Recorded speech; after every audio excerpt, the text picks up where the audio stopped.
Hello friends, this is Jyoti and welcome back to my channel earth mom Dehradun. तो जैसे कि आप सबने अब तक अंकल की वीडियो देख ही ली होगी, इससे रिगार्डिंग मैं कल भी एक वीडियो बना चुकी थी।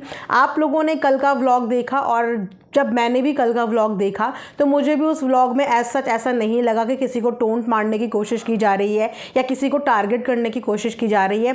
फिर भी कुछ लोगों का कहना ये है कि अगेन टारगेट किया जा रहा है या अगेन पॉइंट आउट किया जा रहा है। हालांकि मुझे उस पूरे व्लॉग में ऐसा नहीं लगा।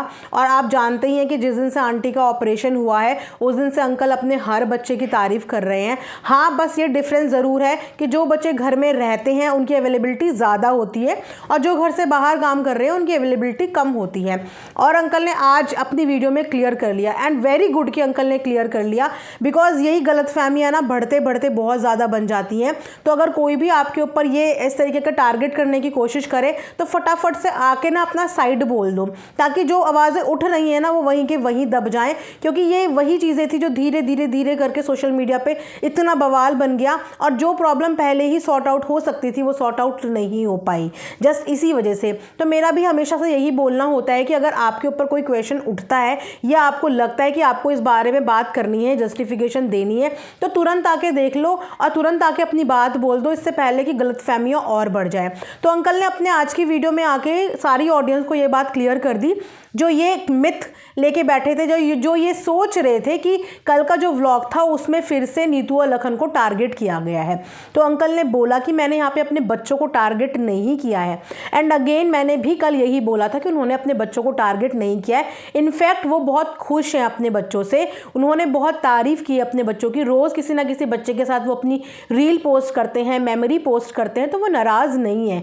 उन्होंने बताया कि उनकी नाराज़गी और उनका बोलने का मतलब किसकी तरफ था। उनका बोलने का मतलब उन कुछ लोगों की तरफ था जो उनके सामने से बहुत अच्छे बनते हैं, जिनकी उन्होंने हेल्प करी है। और आप जैसे जानते हो कि आंटी का नेचर भी हेल्पफुल है। चाहे गांव की बात हो चाहे कहीं की बात हो, वो अपने रिश्तेदारों में अगर किसी की तबीयत भी खराब सुनती है तो वहाँ देखने जाती हैं, कॉल करती हैं। और आप जानते हो कि वो गाँव से बहुत ज़्यादा अटैच हैं, इसीलिए आना जाना उनका गाँव में लगा रहता है। ऐसा नहीं है कि अगर वो अपने घर पर हैं तो वो सिर्फ अपने घर का ही कॉन्टेंट दिखाती हैं। वो अक्सर गाँव जाती हैं और गाँव जाके लोगों से मिलवाती हैं, अपने रिश्तेदारों से मिलवाती हैं, अपनी जान पहचान के लोगों से मिलवाती हैं। तो हो सकता है कि उन्हीं में से कोई लोग हों जो उनको मिलने ना आए हों, जिन्होंने उनको पूछा ना हो और वो एक्सपेक्ट कर रहे हों उनसे। तो वही चीज़ अंकल ने बताई कि वो कुछ लोगों के बारे में बात कर रहे थे जिनसे वो उम्मीद कर रहे थे कि वो लोग हमें पूछेंगे। उन लोगों ने पूछा नहीं, फ़ोन नहीं किया, तो इस वजह से हमें बुरा लगा। इसीलिए कल के व्लॉग में आंटी ने एक वर्ड और बोला था कि इस बुरे टाइम में पता चलता है कि कौन आपके बारे में कितना समझता है, कितना सोचता है। और उन्होंने साथ साथ एक बात और क्लियर करी कि लखन पूरी रात अपनी मम्मी के साथ हॉस्पिटल में अवेलेबल था। तो उनकी कोई भी शिकायत अपने घर के बच्चों से नहीं है, क्योंकि घर के बच्चे अपने अपने एंड पे जितना उन्हें वक्त मिल रहा है वो उस हिसाब से कंट्रीब्यूशन दे रहे हैं। उनका बोलने का मतलब सिर्फ उन लोगों के लिए था जिन लोगों को वो जानते हैं और जिनसे उम्मीद कर रहे थे कि वो इस डिफ़िकल्ट टाइम में हालचाल पूछेंगे, लेकिन उन्होंने उनकी कोई हेल्थ अपडेट नहीं पहुंची। तो सिर्फ उनसे डिसअपॉइंट थे, वो अपनी फैमिली के किसी भी मेंबर से डिसअपॉइंट नहीं थे। और अंकल ने बोला कि मैं कई बार चीज़ों को समझा भी चुका हूँ कि इस तरीके की जो न्यूज़ है मत फैलाया करो, इस तरीके की बातें मत करा करो। इस तरीके की बातें करने से हमारी फैमिली पे इस चीज़ का असर पड़ता है या हम लोगों के दिमाग में असर पड़ता है, प्रॉब्लम्स आती हैं। तो आप लोग प्लीज़ ये सब चीज़ें मत किया करो। तो मुझे लगता है कि थोड़ी सी उनकी रिक्वेस्ट समझ लेनी चाहिए, क्योंकि बहुत मुश्किल के बाद जो है फैमिली के बीच में प्यार बना है, या ये बोलिए कि कोशिश की जा रही है, भले ही कैमरे के लिए की जा रही है बट कोशिश की जा रही है ना।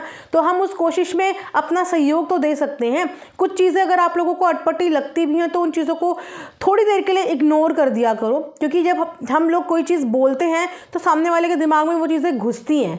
मान लो हमने कोई चीज़ देखी और हमें वो चीज़ अटपटी लगी, सामने वाले ने वो नोटिस भी नहीं किया, लेकिन अगर दूसरे बंदे ने वो चीज़ बोल दी तो सामने वाले के दिमाग में भी वो चीज़ जाएगी। तो अगर कोई छोटी मोटी चीज़ ऊपर नीचे आप देख भी लो तो आप उसको इग्नोर कर सकते हो, उस चीज़ को इतना बढ़ाने की ज़रूरत नहीं है। और अभी आप जानते हो कि घर के हालात क्या चल रहे हैं। आंटी ऑलरेडी डिप्रेशन में है क्योंकि वो लेटी हुई हैं, परेशान हैं, उनको भी एंजाइटी इश्यूज़ हैं और उनकी एज भी आप देखिए। और ऐसा नहीं है कि उन्हें देखने के लिए कोई नहीं आ रहा है, उन्हें देखने के लिए सब आ रहे हैं। इनफैक्ट ये सोचिए कि उन्होंने कितने लोगों का प्यार कमाया है कि रिश्तेदारी में भी पूरा का पूरा घर, उनका बेडरूम आज पूरा भरा हुआ था लोगों से गांव के इतने लोग उन्हें देखने आए थे। और सबसे अच्छी बात आंटी की ये देखो कि जब गांव के लोग आए हुए थे, बड़े बुजुर्ग चाचा वगैरह उनके आए थे, तो आंटी ने अपने सर पे उस समय भी स्टॉल रख लिया था।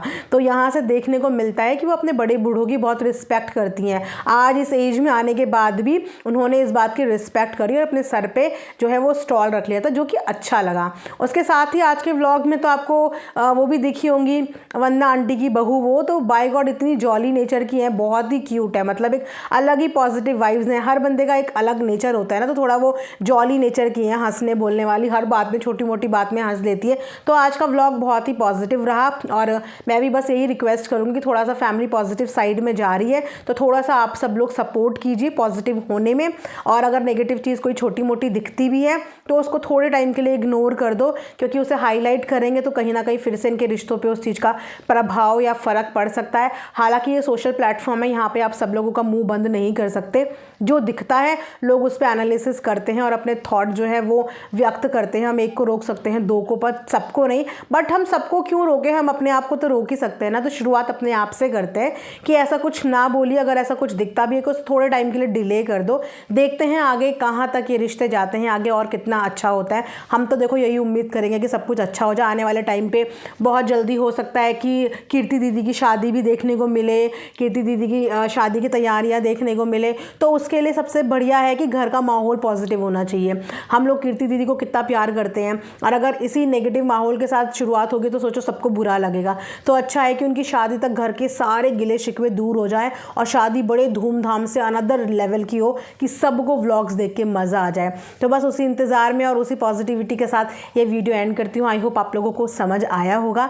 मिलते हैं नेक्स्ट वीडियो में, तब तक अपना ध्यान रखिए। Thanks for watching earth mom Dehradun.